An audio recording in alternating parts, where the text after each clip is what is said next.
What up, guys? We're back, and I just want to give you guys an update on the dragon fruits, the baby dragons. I moved them over here. They were in a vegetable garden, and I had an automatic irrigation system going on. So these cuttings got a little bit more water than I would have liked, along with the fact that earlier on in May, we had a lot of rain.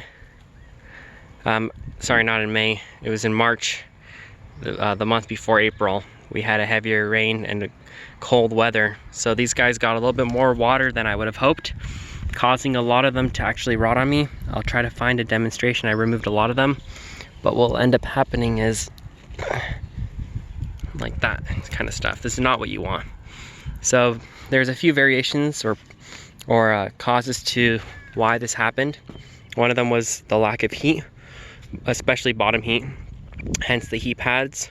It's very mandatory. I bought those for this purpose, but so lack of heat, cold weather, and moisture, excess moisture. And ideally I would have put these all in straight perlite, but because of COVID-19, a lot of the hardware stores were out of their regular deliveries. So this is another example right here.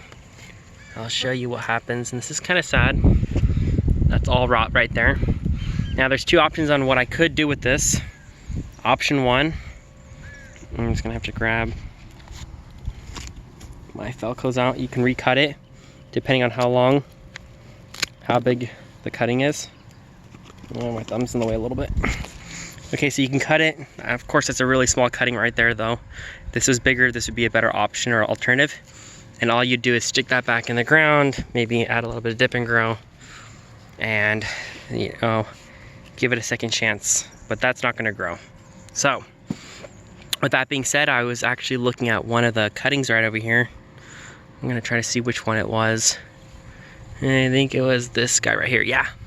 So this one has a little bit of the rot, as you can see, but it also has root development. So that right there is a root.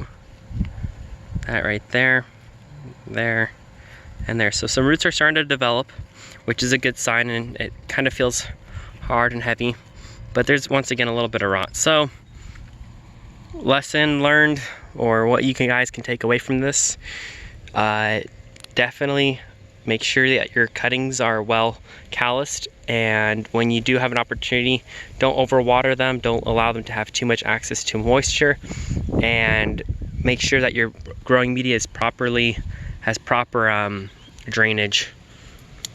I'm just gonna stick that guy back in there. Yeah. And then also using sterile soil.